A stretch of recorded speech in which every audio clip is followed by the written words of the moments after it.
전쟁의 상처만 가득했던 나라가 지금은 전 세계 청년들이 몰려드는 꿈의 땅이 됐습니다. 처음 한국을 찾았을 땐 전기도 자주 끊기고 배급표가 없으면 밥도 제대로 못 먹었다고 합니다. 그런데 지금은 전 세계가 한국을 배우려 한다고 하는데요. K-팝 때문만이 아닙니다. 한국이 가진 진짜 힘, 그 보이지 않는 저력 때문이라고 합니다. 옥스퍼드에서 역사를 연구해온 한 교수님은 이렇게 말했습니다. 한국은 단순한 기적이 아닙니다. 철저히 계산된 반전이었죠. 도대체 무슨 뜻일까요? 그리고 그 속에 담긴 한국인의 본심은 무엇이었을까요? 지금 그 놀라운 이야기 속으로 들어가 보겠습니다. 안녕하세요. 저는 존 리차즈입니다. 저는 영국 옥스퍼드 대학교 역사학과 교수죠. 부끄러운 이야기를 하나 들려드릴게요. 평생 스스로를 똑똑하다고 생각했죠. 세상의 모든 것을 안다고 여겼답니다. 하지만 제가 경험한 아주 중요한 세 가지에 대해서는 완전히 틀렸었어요. 바로 한국에서 경험한 일들이었습니다. 1972년에 제 모습을 상상해 보았어요. 20살이었던 저는 옥스퍼드에서 역사를 공부하는 학생이었죠. 작은 기숙사 방에 앉아 있었죠. 벽마다 포스터와 책들이 붙어 있었어요. 안경을 쓰고 가죽 공책을 항상 들고 다녔답니다. 세상이 어떻게 돌아가는지 안다고 생각했어요. 유럽은 발달하고 문명화된 곳이었어요. 미국은 강력하고 현대적인 나라였죠. 그리고 아시아는? 글쎄요, 아시아는 달랐습니다. 누군가 한국을 언급하면 고개를 저었어요. 제 머릿속 한국은 그저 전쟁으로 파괴된 가난한 나라였거든요. 부서진 건물들과 먼지 낀 거리를 걷는 슬픈 사람들을 상상했어요. 끔찍한 전쟁을 막 끝낸 나라가 어떻게 세상에 특별한 무언가를 제공할 수 있겠어요? 이것이 제가 믿었던 것이었습니다. 저 같은 많은 사람들이 믿었던 것이었어요. 그런데 예상치 못한 일이 일어났어요. 하얀 봉투 하나가 제 기숙사로 배달되었답니다. 안에는 고급스러운 종이에 쓰인 초대장이 들어 있었어요. 한국의 누군가가 아시아 역사 연구 프로그램에 참석해달라고 했어요. 서울에서 한 달간 연구할 기회를 주겠다는 거였죠. 한참 동안 초대장을 바라봤어요. 왜 한국에 가고 싶어 해야 하죠? 거기서 무엇을 배울 수 있을까요? 그 나라는 아마 아직도 전쟁 피해를 복구하고 있을 거예요.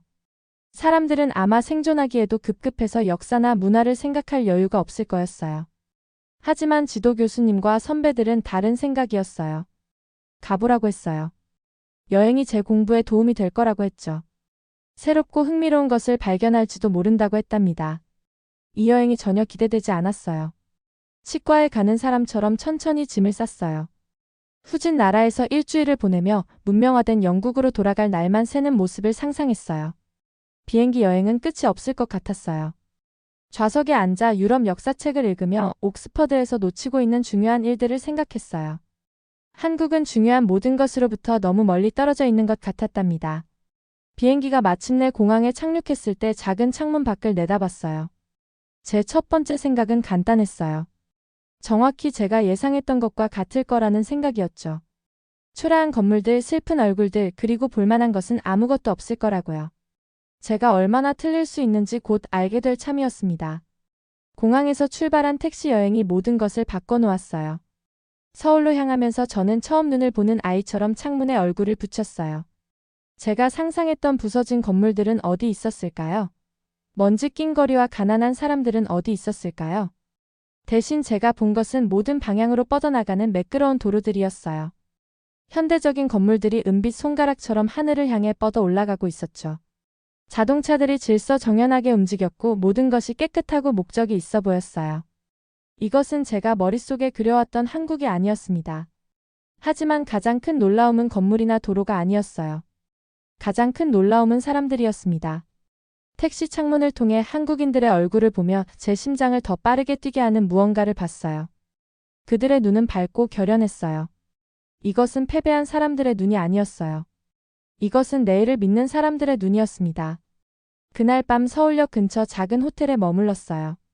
제 방은 단순했지만 깨끗했어요. 어둠이 도시를 덮자 창문 밖을 내다보며 평생 잊지 못할 광경을 봤답니다. 제가 보는 모든 곳의 창문에서 불빛이 빛나고 있었어요.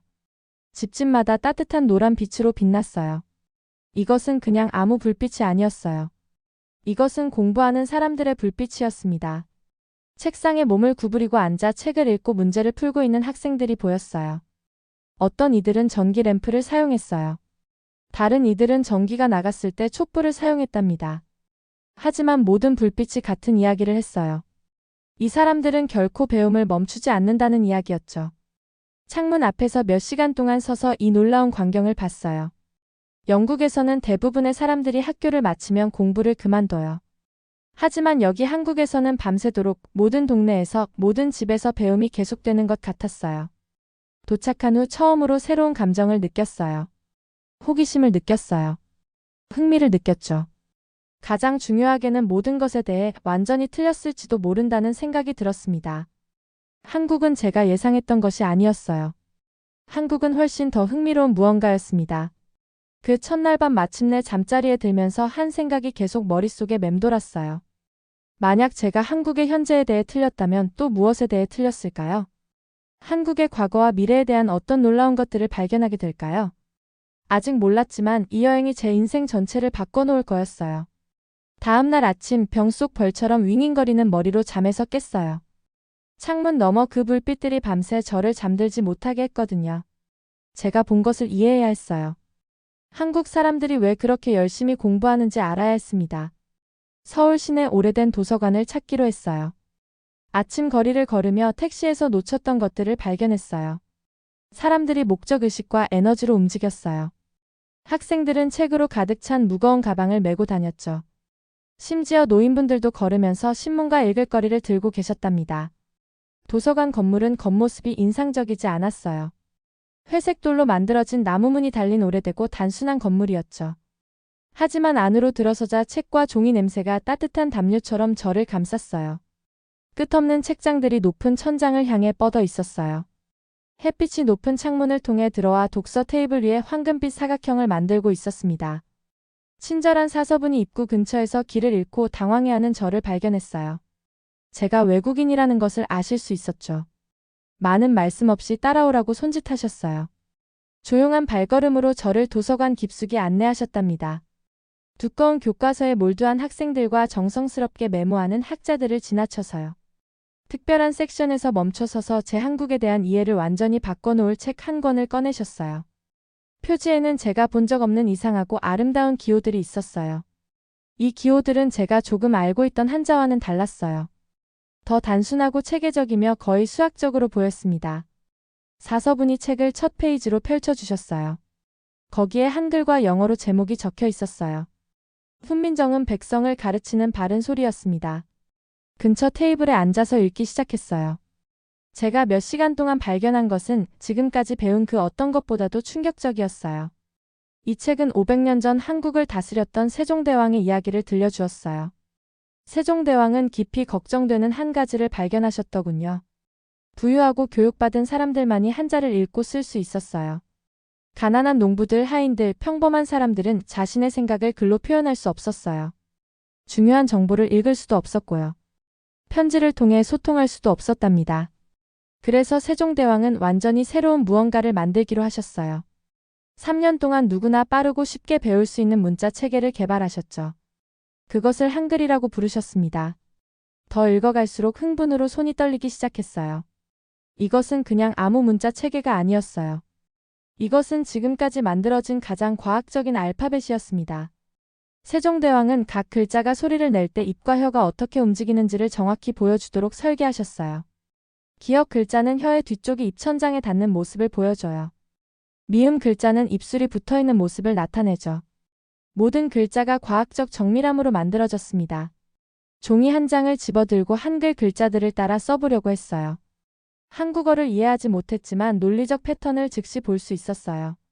자음과 모음이 예측 가능한 방식으로 결합되었어요. 러프와 카프 같은 단어들이 논리적 철자 규칙을 따르지 않는 영어와 달리 한글은 완벽한 의미를 만들어냈어요. 그러다 크게 숨을 들이쉬게 하는 내용을 읽었어요. 세종대왕은 지적인 사람이라면 누구나 단 열흘 만에 한글 읽기와 쓰기를 배울 수 있다고 약속하셨다는 거였어요. 열흘이요. 유럽에서는 제대로 읽고 쓰는 법을 배우는데 수년간의 비싼 교육이 필요했는데 말이에요. 어린 시절 영어 읽기를 배우면서 겪었던 고생을 떠올렸어요. 묵음 글자들, 불규칙한 철자법, 모든 규칙의 예외들로 인한 혼란을 기억했답니다. 하지만 한글에는 그런 문제가 없었어요. 단어를 발음할 수 있으면 자동으로 철자를 알 수 있었습니다. 더 읽을수록 더욱 놀라워졌어요. 세종대왕은 단순히 알파벳을 만드신 게 아니었어요. 민주주의를 위한 도구를 만드신 거였어요. 사회적 계급이나 부와 상관없이 모든 사람이 지식에 접근할 수 있게 하셨습니다. 제가 특별한 무언가를 목격하고 있다는 것을 깨달았어요. 유럽이 복잡한 라틴 문자와 제한된 문해력으로 여전히 고군분투하고 있을 때 한국은 500년 전에 이미 문자 소통의 문제를 해결해 놓았던 거예요. 오후 햇살이 도서관 바닥을 가로질러 움직이는 동안 열린 책들에 둘러싸인 채 앉아 있었어요. 마치 보물을 발견한 고고학자 같은 기분이었답니다. 이 한글 체계가 전날 밤 제가 본 모든 것을 설명해 줬어요. 한국 사람들이 그렇게 쉽게 읽기를 배울 수 있어서 공부가 자연스럽고 즐거운 일이 된 거였어요. 하지만 한 가지 생각이 계속 마음속으로 돌아와서 저를 흥분시키면서도 부끄럽게 만들었어요. 만약 한국이 수세기 전에 이렇게 훌륭한 혁신을 만들어냈다면 또 무엇에 대해 제가 틀렸을까요? 어떤 다른 놀라운 발견들이 저를 기다리고 있을까요? 조심스럽게 책을 닫고 조용한 도서관을 둘러봤어요. 한국 학생들이 모든 테이블에 앉아 조상들이 남겨준 우아한 알파벳으로 읽고 쓰고 있었어요. 그들은 자신들이 인류의 가장 위대한 발명품 중 하나를 사용하고 있다는 것을 모르고 있었습니다. 그 도서관을 떠나고 싶지 않았어요. 머물면서 저를 완전히 놀라게 한 이 나라에 대해 모든 것을 배우고 싶었답니다. 한글을 발견한 후 세종대왕의 천재성에 대한 생각을 멈출 수 없었어요. 하지만 새로운 질문이 꺼지지 않는 불처럼 제 마음속에서 타올랐어요. 한국은 어떻게 그렇게 혁신적이 되었을까요? 무엇이 한국 사람들로 하여금 세상 그 누구도 상상하지 못한 해결책을 생각하게 했을까요? 다음 날 아침에는 서울의 오래된 서점가를 걸으며 보냈어요. 좁은 골목들이 바닥부터 천장까지 책으로 가득 찬 작은 가게들 사이로 구불구불 이어졌어요. 오래된 종이와 잉크 냄새가 공기를 가득 채웠죠. 나이든 가게 주인들이 나무 카운터 뒤에 앉아 두꺼운 안경을 통해 신문을 읽고 계셨답니다. 그러던 중 한 작은 가게에서 무언가가 제 눈을 사로잡았어요. 카운터 뒤에 작은 금속 조각 같은 것을 가지고 작업하는 승려들을 그린 오래된 그림이 걸려 있었어요. 그들이 이 조각들을 전투를 위해 줄을 서는 병사들처럼 깔끔한 행으로 배열하고 있었죠. 그림 아래 한글로 금속 활자라고 불리는 무언가를 설명하는 글이 있었습니다. 그 그림을 한참 동안 바라봤어요. 금속 활자라고요? 대학에서 요하네스 구텐베르크가 1450년경 독일에서 금속 글자로 인쇄술을 발명했다고 배웠거든요. 모든 유럽 역사책이 구텐베르크를 현대 인쇄술의 아버지라고 했어요. 하지만 이 한국 그림은 구텐베르크 시대의 그 어떤 것보다도 훨씬 오래되어 보였어요. 가게 주인이 제 혼란을 알아차리셨어요. 두꺼운 역사책을 꺼내 제 턱이 떨어지게 만든 페이지를 가리켜 주셨어요. 거기에 분명하게 흑백으로 적혀 있었어요. 한국의 승려들이 1377년에 금속 글자를 사용해 책을 인쇄했다는 증거였어요. 그 책은 직지라고 불렸고 흥덕사에서 인쇄되었답니다. 1377년이요. 구텐베르크가 작업을 시작하기도 73년 전이었어요. 하지만 이야기는 더욱 놀라워졌어요. 더 읽어가며 한국인들이 1234년부터 금속 인쇄를 실험해왔다는 것을 발견했어요. 구텐베르크가 태어나기도 200년 전이었습니다. 어지럼증을 느꼈어요. 마치 누군가가 지구가 실제로는 네모라고 방금 말한 것 같았어요. 역사에 대해 안다고 생각했던 모든 것이 제 손안에 오래된 과자처럼 부서지고 있었습니다. 도서관으로 뛰어가서 한국 인쇄사에 관한 모든 책을 보여달라고 부탁드렸어요. 사서분이 연구 자료를 한 더미씩 가져다 주셨어요. 다음 6시간 동안 유럽 학교에서 가르쳐 주지 않았던 가장 놀라운 기술 혁명에 대해 읽었답니다. 한국의 장인들은 우연히 금속 인쇄를 발견한 게 아니었어요. 그것을 예술의 경지까지 완성시켰어요. 수백 년 동안 지속될 글자를 만들기 위해 서로 다른 금속을 어떻게 섞어야 하는지 정확히 알고 있었죠. 금속을 모양을 만들 만큼 부드럽게 하면서도 수천 페이지를 인쇄할 만큼 단단하게 만드는 방법을 이해하고 있었습니다. 그 과정은 마법을 보는 것 같았어요. 먼저 장인들이 점토 거푸집에 글자 모양을 새겼어요. 그 다음 이 거푸집에 뜨거운 금속을 부어 개별 글자를 만들었죠. 이 금속 글자들은 상상할 수 있는 어떤 책이든 인쇄하기 위해 배열하고 재배열할 수 있었어요. 한 권의 책을 끝내면 같은 글자들을 재배열해서 완전히 다른 책을 인쇄했습니다. 이것은 혁명적인 사고였어요. 다른 나라들이 전체 페이지를 나무판에 새기는 동안 몇 달이 걸리고 한 번만 사용할 수 있는 과정이었죠. 한국의 인쇄업자들은 단 며칠 만에 새로운 책을 만들 수 있었어요. 700년 전 한국의 인쇄 작업장을 상상했어요. 시계 제작자의 정밀함으로 금속 글자를 배열하며 빠르고 효율적으로 움직이는 장인들. 밤낮으로 작동하는 인쇄기의 소리. 새로 인쇄된 페이지의 신선한 잉크 냄새. 세상 어디보다 빠르게 한국 전역에 지식을 퍼뜨리는 책들 말이에요. 하지만 가장 충격적인 발견이 남아 있었어요. 역사 기록을 더 깊이 파헤치면서 구텐베르크의 기술이 한국의 방법에 영향을 받았을지도 모른다는 증거를 찾았어요. 아시아와 유럽 사이의 무역로는 비단과 향신료보다 더 많은 것을 실어 날랐어요. 한국의 인쇄 기술을 포함한 아이디어들을 운반했답니다. 이것은 한국이 금속 인쇄를 먼저 발명했을 뿐만 아니라 세계에 그 기술을 가르쳤다는 뜻이었어요. 저녁 그림자가 길게 드리워지는 도서관에 앉아 있었어요. 제 역사 이해를 완전히 다시 써버린 책들에 둘러싸인 채로요. 한국은 다른 나라로부터 배우는 나라가 아니었어요. 한국은 수세기 동안 세계를 가르쳐온 나라였습니다. 700년 전 한국 장인들이 만든 금속 글자들은 씨앗 같았어요. 이 씨앗들이 대륙을 건너 여행하며 유럽을 영원히 바꾼 인쇄혁명으로 자라났던 거예요. 제가 발견하고 있는 모든 한국의 혁신들을 생각했어요. 먼저 세계에서 가장 과학적인 알파벳인 한글. 이제 모든 사람이 책을 접할 수 있게 만든 기술인 금속 인쇄. 이것들은 우연이나 운 좋은 발견이 아니었어요. 다르게 생각하고 창의적으로 문제를 해결하며 자신들의 지식을 세계와 나누는 한국인들의 정신이 만든 산물이었습니다. 그날 밤 숙소로 돌아가며 서울에 꺼지지 않는 불빛들을 완전히 새로운 눈으로 바라봤어요.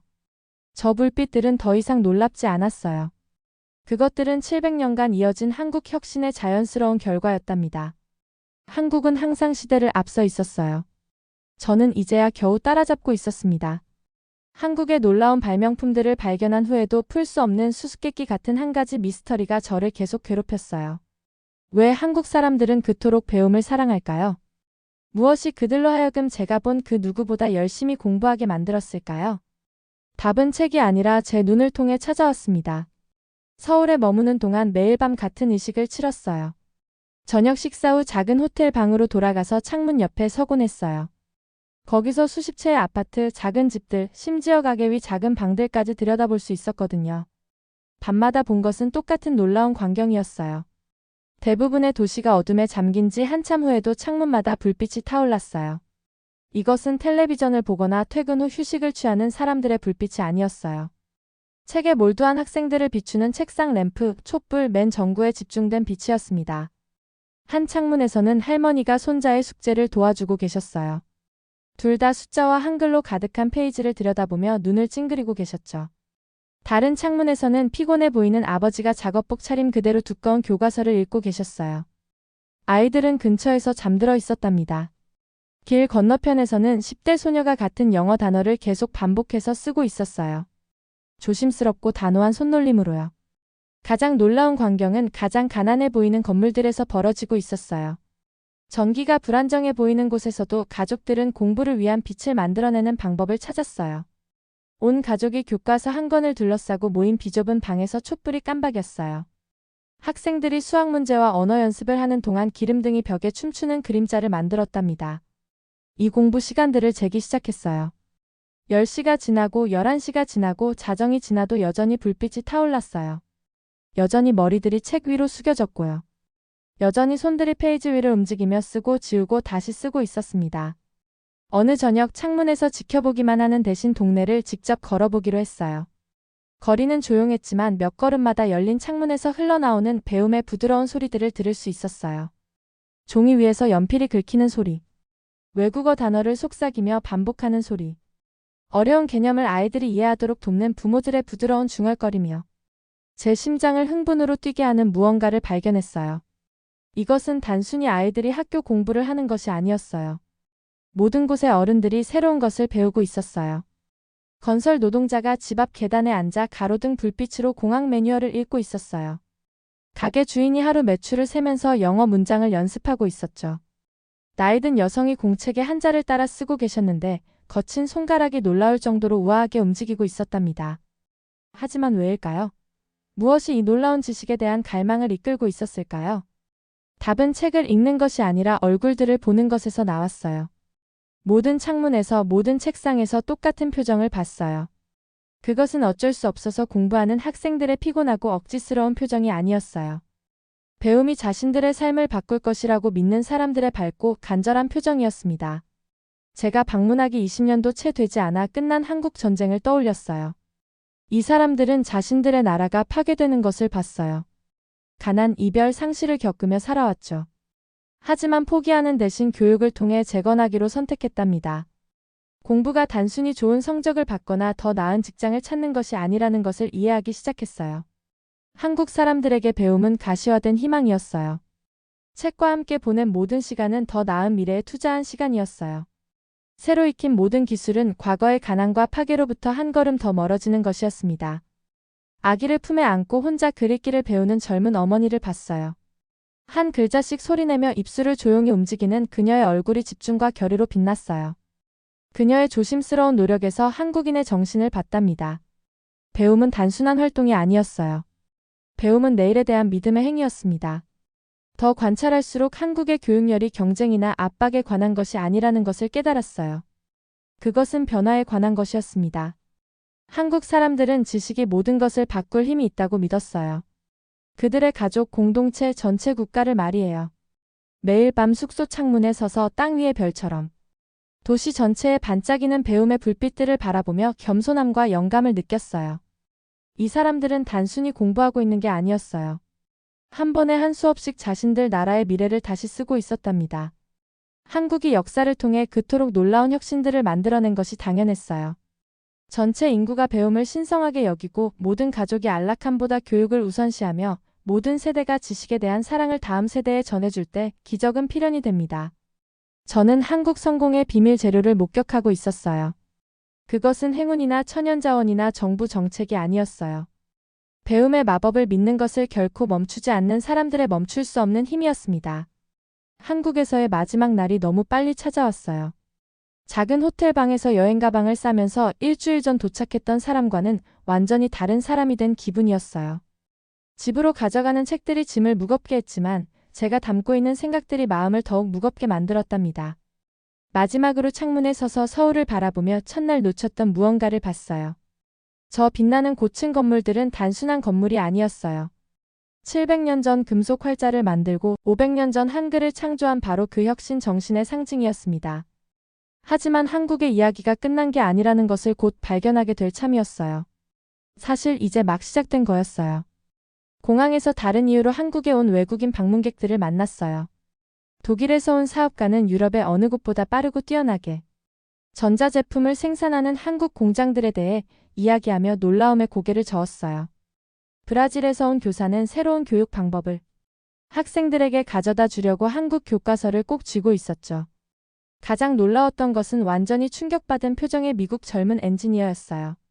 한국의 제조 기술을 연구하러 왔던 그는 본 것을 도저히 믿을 수 없다는 표정이었어요. 한국 기업들이 미국 기술을 구식으로 보이게 만들 정도로 작고 강력한 컴퓨터 칩을 만들고 있었어요. 한국 화면들은 마치 내부의 빛으로 빛나는 것처럼 생생한 색상을 보여주고 있었답니다. 이런 대화들을 들으며 한국에서의 일주일이 훨씬 더 큰 무언가의 시작일 뿐이었다는 것을 깨달았어요. 금속 활자를 발명하고 세계에서 가장 과학적인 알파벳을 만든 바로 그 한국인들의 정신이 이제 전 세계를 미래로 이끌고 있었습니다. 한국은 전쟁이나 정치를 통해 세계를 정복하고 있지 않았어요. 탁월함과 창의성을 통해 마음과 정신을 얻고 있었답니다. 서울에서 촛불로 공부하는 젊은이들을 본 기억이 났어요. 바로 그 학생들이 이제 자라서 세상을 바꾸는 과학자, 엔지니어, 예술가가 되고 있었어요. 손자의 숙제를 도와주는 것을 봤던 할머니는 다음 세대의 혁신가들을 키우고 계셨던 거예요. 마침내 런던에 도착했을 때 모든 것이 다르게 보였어요. 옥스퍼드의 기숙사 방이 작고 답답하게 느껴졌어요. 책장 위의 책들이 갑자기 인간 성취의 절반 이야기만 말하는 것 같았답니다. 세계에서 가장 혁신적인 문명 중 하나를 완전히 무시하면서 유럽사만 배우고 있었다는 것을 깨달았어요. 즉시 제 관점을 바꾸기 시작했어요. 동료 학생들에게 한국의 금속 활자에 대해, 한글의 과학적 탁월함에 대해, 멈출 수 없는 한국인의 배움에 대한 헌신에 대해 말했어요. 처음에는 제가 회의적이었던 것처럼 그들도 회의적인 표정을 지었어요. 하지만 증거를 보여주자 의심에서 경이로움으로, 경이로움에서 흥분으로 표정이 바뀌었습니다. 세월이 흘렀고 한국은 계속해서 세상을 놀라게 했어요. 한국 영화가 국제상을 받았어요. 한국 음악이 수십 개국 차트 1위를 차지했죠. 한국 비디오 게임이 수백만 명의 어린이와 어른들을 즐겁게 했어요. 한국 의학 연구자들이 모든 곳에서 생명을 구하는 새로운 치료법을 개발했답니다. 하지만 가장 중요하게 한국은 다른 나라들에게 희망의 상징이 되었어요. 전 세계 나라들이 한국의 교육 방법, 한국의 혁신 전략, 한국의 급속한 발전 접근법을 연구하기 시작했어요. 한국은 어떤 나라든 헌신 열심히 일하기 배움을 포기하지 않기를 통해 스스로를 변화시킬 수 있다는 것을 증명했습니다. 수년 후 이 이야기를 쓰고 있는 지금도 서울에서 도시 전체의 창문마다 타오르는 불빛을 본 첫날 밤을 자주 생각해요. 그 불빛들은 전기보다 더 강력한 무언가를 나타냈어요. 한계를 받아들이기를 거부하는 인간 정신을 나타냈답니다. 한국은 역사학자로서 제 경력에서 가장 중요한 교훈을 가르쳐줬어요. 미래는 천연자원이 가장 많거나 가장 큰 군대를 가진 나라들의 것이 아니에요.